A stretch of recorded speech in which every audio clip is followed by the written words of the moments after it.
Hey, Giants fans, welcome to Giants Latest. Let's go ahead and talk through some stuff this week that has been good. Kind of, I guess. Starting with the injury report. So we've got good news and I don't know, maybe not so good news. But let's start with this is that Jackson Dart is progressing through concussion protocol, and it's looking good that he will play on Sunday. Now, Mike Kafka said that if he is cleared, he will play. Kafka will not hold him back, and he was at practice on Wednesday. He was doing non-contact stuff, which, to be fair, he's the quarterback, so he's always non-contact in practice, but this was just at the point in his protocol that he's at, and he's trending in the right direction. So I think we are going to see Jackson Dart on Sunday. We're going to talk about Dart in a second, but I want to get through the rest of the injury report from Wednesday. It's a little lengthy. So, Paulson Adebo, Thomas Fidone, Demetrius Flanagan-Foles, Cordell Flott, Rico Payton, Darius Slayton, Kayvon Thibodeau, all did not practice. Now, couple things that need to be noted about this group.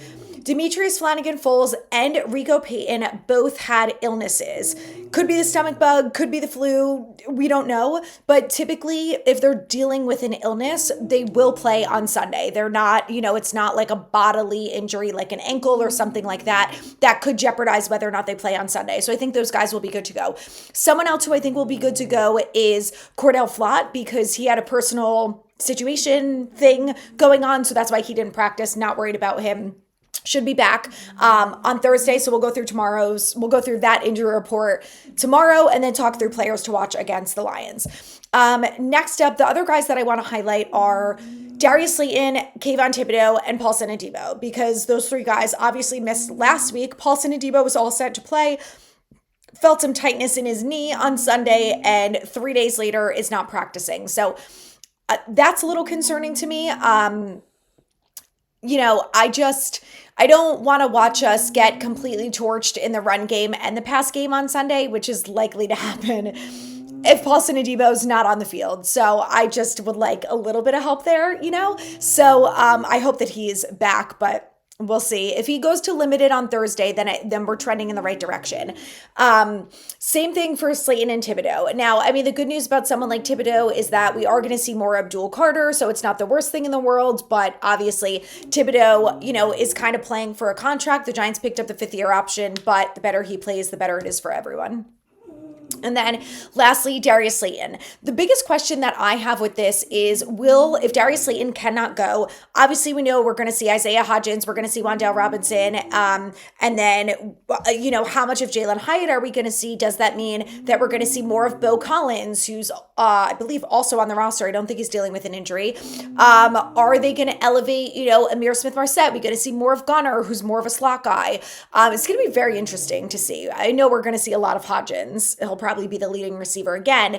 But for the rest of the wide receiver crew outside of Slayton, it's going to be very interesting. So we'll see what they decide on Saturday with those practice squad elevations.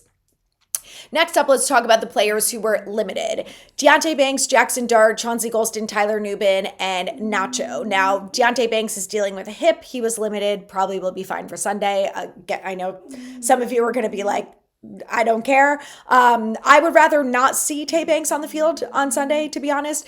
Rico Payton is a cornerback who didn't practice because of the illness thing, but I'd rather see him and Corey Black get every snap if Paulson Adebo can't go. Like, put those two on the outside, Tay Banks on the bench, and Drew Phillips in the slot, and let's go from there, because I can't with Tay Banks. It's enough. We already talked about Dart. Next up, Chauncey Golston, Tyler Nubin, and Nacho all being limited is a good thing, because the three of them last Wednesday did not practice and they did not play on Sunday.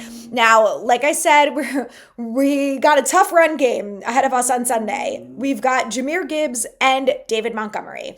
And I know we all know that they are an unbelievable running back duo. So we're in trouble. But I think Nacho's trending in the right direction, which is going to be really helpful because Nacho is good against the run. Dexter Lawrence is starting to play better. So I don't know, maybe between the two of them, they will limit them. I don't know. I won't get my hopes up. But, Tyler Nubin being back, I think, is also a good thing. I know a lot of people, Nubin's had a tough year. There's no denying that. Is he going to be better this week? Will he be better if Bowen gets fired? I don't know. Something is not right there. But I do think the secondary will be better than it was last week with Nubin in it. So let's hope that, he is back. And then Chauncey Golston, who's barely played at all. So, that's where we're at. Next up, let's talk about Jackson Dart. So he's obviously progressing through protocol. I know there is a big conversation around we're 2-9, the season's over, just sit Jackson Dart. But I think people are forgetting a couple things. Number one, he's still a rookie quarterback and needs the live reps.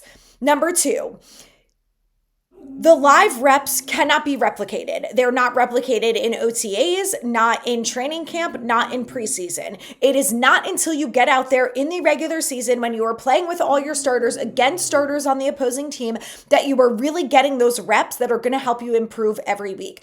You cannot replicate those. So I know we're all worried about injuries, but if you're going to worry about injuries with Jackson Dart, are we worried about Brian Burns, Abdul Carter, Dexter Lawrence, like Andrew Thomas, right? The list goes on. You cannot sit all of those players because you're worried about injuries. So I know the quarterback is important too, obviously, but he needs those reps. But if the medical team clears him anyway, he's going to play. If there's any type of setback, he will not play. But the third thing that everyone is forgetting, this could potentially be his first game back since Brian Daboll got fired. And these last few weeks are the most important outside of Mike Kafka. Jackson Dart is the number 2 person that they are the most important for, because we saw Jackson Dart mostly get better every single week under Brian Daboll. Does that continue when Brian Daboll's gone? That's what we need to be focused on, is Jackson Dart needs those reps because he's dealing with a new head coach now. It's the same play caller and the same offensive coordinator, but that's different. And, the difference too is that Kafka has experience playing quarterback. So I think he's also really going to be able to help Jackson Dart, but he's not known as being the quarterback guru. And look, take that with a grain of salt, that that Brian Daboll is known for being, but that's why we need to see Jackson Dart. We need to see how he does without Brian Daboll. So maybe they can talk him into wearing a guardian cap. I'm sure there will be less quarterback designed runs, so that's going to be better. But I don't know. We'll see what ends up happening. But speaking of the quarterback and hits and things like that, we need to talk about the offensive line. The thing that is so upsetting to me about this season as a whole is that if you would have told me we have a defensive player of the year candidate in Brian Burns, who is number 2 in the NFL in sacks with 13, if you would have told me that the offensive line is ranked by PFF as the number 11th overall, and say what you want about PFF, it doesn't matter. They're still in pretty much the top third of the NFL in offensive line, which is insane based on what we've dealt with. If you would tell me that our rookie quarterback has been playing better than anyone even imagined, that he's got, 6 rushing touchdowns, he has 17 touchdowns, we beat the Eagles, we beat the Chargers. Like, if you would have told me those things, I would have been like, oh my God, we're going to the playoffs, right? Like, we're number 2 in the NFC East. And yeah, we're 2-9. Very unfortunate. So it just sucks. Like, the offensive line has been playing unbelievably. The people who are like, the offensive line still sucks, Jackson Dart's still taking hits. He's taking hits when he's out of the pocket. He's not getting sacked like Daniel Jones and Tommy DeVito and Tyrod Taylor were. It's not even remotely close. So, him scrambling and taking hits that way is not the same as being pocket protected by the offensive line, who've done an unbelievable job. Andrew Thomas, amazing. Jermaine Illuminor needs to be re-signed. Even John Runyon, JMS, have been playing. GVR probably had one of the worst games of his career in week 1. Since then, has steadily gotten better. The interior offensive line, opening up holes against the Packers defense, against a good run defense, opening up holes for the run game. This is stuff that Giants fans like me have literally dreamt about. I can't wait for our offensive line to be good. And I just hate that we can't even fully enjoy it because we're not winning games.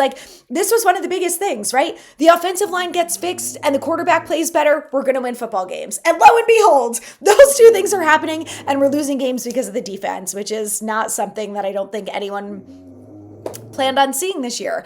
So it's unfortunate, but it is great to watch an offensive line that's playing well. So I really want Joe Shane or whoever the GM is, keep John Runyon and re-sign Illuminor and upgrade GVR. I don't think I would re-sign him. They could if they want, maybe for a vet minimum. He's not playing amazing. I'd like to try to upgrade there, but if you bring back 4 out of the 5 of the good offensive linemen from this year and you roll them into next year and you upgrade the guard spot, Dare I say we could have another good offensive lineman next year. Dare I say it. Would be nice. Lastly, here I want to talk about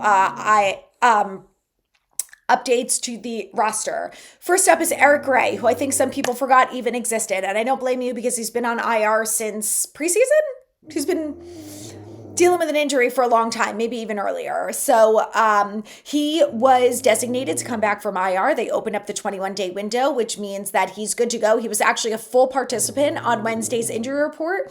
So what I am most curious to see is what they do on Sunday with the elevations, because Turbo, who I think is a better running back than Eric Gray, has been on the practice squad every week for the whole season. And since Scat went down in week 6, was it? I think it was week 6. I don't know. Either week 6 or week 7, whatever it was.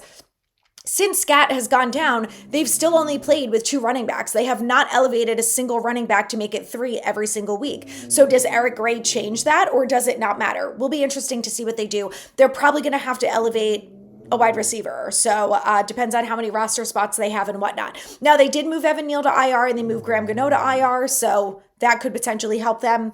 We'll see. Saturday will be interesting.